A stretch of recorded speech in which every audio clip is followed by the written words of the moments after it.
ca réew ma mu nekk mais alors ñu ngi woon ci waa TFM je pense que foofu la ñuy mais am na émission bi nag dafa saturé de émission bi fil conducteur bu saturé laa yor waaw fil conducteur bu saturé waaw parce que Ngom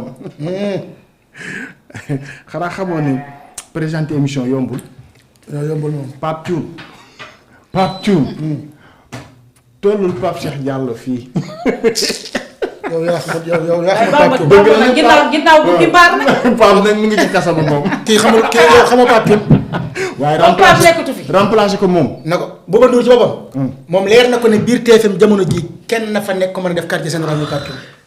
muy people muy politique muy religion muy lu mën a doon Pape Thioune a jaman. Ngom mi Pape dama koy siifar di ko seetaan Bamba. ah oui. bu dee wàllu diine la amul lu mu cay laaj nit ndax maîtriser na ko. su dee politique bi la mu ngi ci. yaaw lañ wax. non nañ defar ndogu moom yaaw de mais bon. nañ defar ndogu jigéen ñi lañ toggi ndogu. nañ déglu Youssou Ndour. oui peut-être une question nañu sur déglu Youssou Ndour dafa waxoon ci mbirum góor jigéen ñu déglu ko dellusiwaat mbiru borom ñaari tur yi Fama dinaa la jël juste après ah. l'affaire des lois contre les homosexuels qui ont été adoptées au Nigeria ou en Ouganda. Qu'est-ce que vous en pensez? Il y a la question des droits, il y a aussi les pressions qui sont exercées par les pays du Nord, dont certaines sont peut-être contre-productives. Quelle est votre position sur le sujet? Chaque pays a des réalités socio-économiques, culturelles, de religion. On devrait laisser les pays tout en encourageant que la grande chose, c'est que l'homme est libre. Ça, c'est une chose. Mais on doit laisser les pays quand même à décider par rapport à leur réalité. C'est notre cas et je pense que le président Macky Sall a été clair là-dessus. Mais je suis contre la violence, je suis contre l'injustice, mais chaque pays a sa réalité. Et toujours, alors c'est toujours... C'est l'Occident qui commande. Vous avez construit vos pays là, les immeubles, tout est joli. Après, vous nous dites environnement. Nous, on a des kilomètres, des hectares qui ne sont pas construits. Vous nous dites environnement. Arrêtez ça, sinon on ne vous donne pas.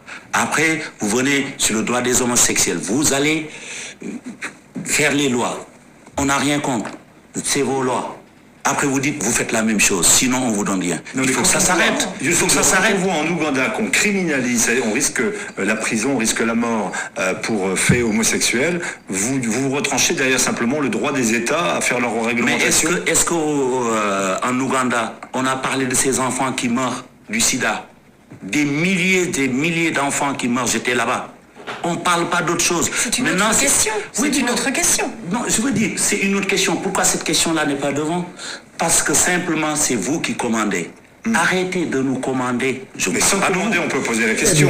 Oui, de la criminalisation de l'homosexualité, par exemple. On peut poser la question. Mais c'est clair, le Sénégal a une position qui a été lue devant le président Barack Obama par le président Macky Sall. C'est cette même position que j'ai. Donc vous n'autorisez pas le regard par-dessus la frontière, vous dites oui en Afrique, mais vous ne le dites pas en Ouganda ou ailleurs. Ce sont des pratiques que je conteste de criminaliser l'homosexualité.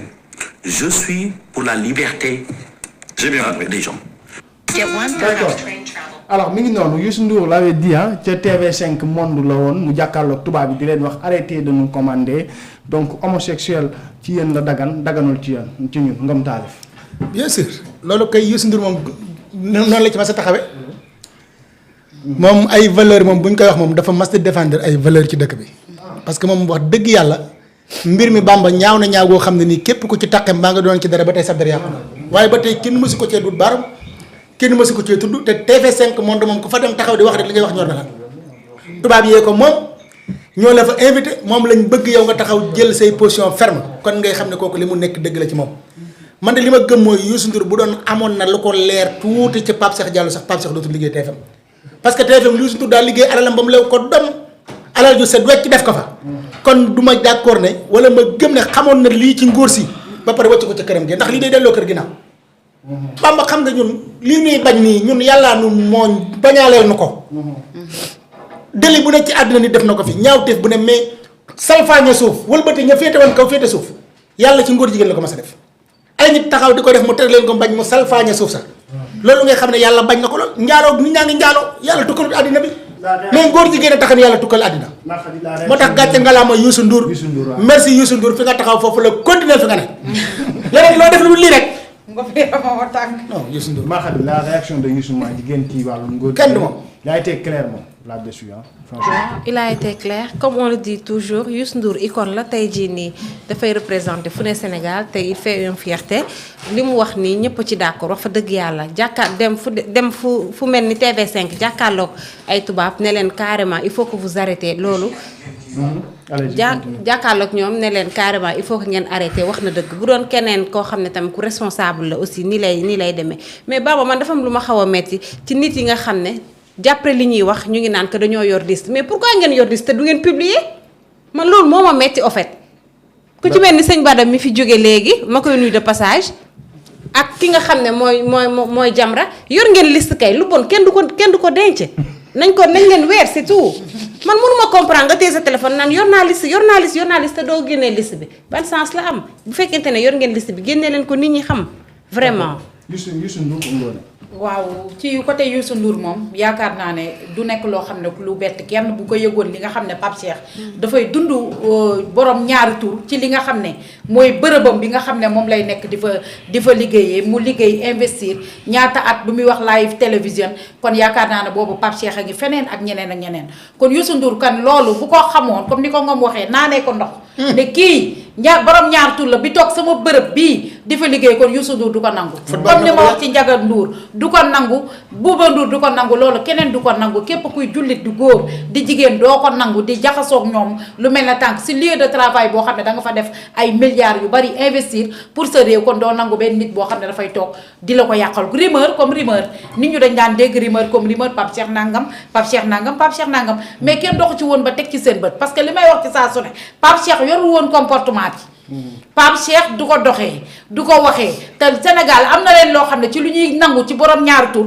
mooy maanaam ci comportement bi nga xam ne moom la ñuy nekkee mooy lan xeesal bi ak tubéy yu gàtt yi ñuy sol léegi sax ay bàllaat ci la ñuy def bu jëm moo pays la bale yi comportement boobu li ñu mënaan gis ak xale yu ndaw yi ñi nga xam ne ñoo fiy nekk di wiccaxu te yàgg naa leen wax ne góor jigéen gi ñi ciy wiccaxu ñoo gën a ndaw te ñooñu la ñu yeb ci saa su ne kon Pape Cheikh amul dara loo xam ne benn trace booy mën a gis xanaa mën a kafam yenn wax yi mais amul dara loo xam ne ci corpulence am booy xool nga ne Pape Cheikh ci doxinam la ci waxinam la wala solinam duru na li nga xam ne moom mooy góor jigéen kon amu ci woon mu nekkoon loo xam ne tey daxew ko woon waxee ko woon ba lii xam comme Youssou Ndour du ko mës a nangu te gëm naa ne même bu génnaatoon tamit ñu dem ne sax satal nañ ko na ñëw sax nekkatul nangam sax gëm naa ne dootul liggéey ci télé boobu. c'est important Bessel ñu déglu lii dellusiwaat Fama Kassé dinaa la jël léegi ma sœur donc maa ngi lay nuyu ma sœur de valeur et puis ñu ngi nuyu ñi nekk seetaan émission bi yëpp merci Aminata Thiandoum allez-y Bessel ñu déglu lii dellusiwaat tegal ma ko noonu ci micro bi ñu déglu ko dellusiwaat. d'accord. tey. Mbaye Koutiang lay woote. Mbaye Koutiang mooy woo. tey dañ la mës a liggéey. ah man de fekkewu ma ko waaye ci misaal am nay mbir yu ma mës a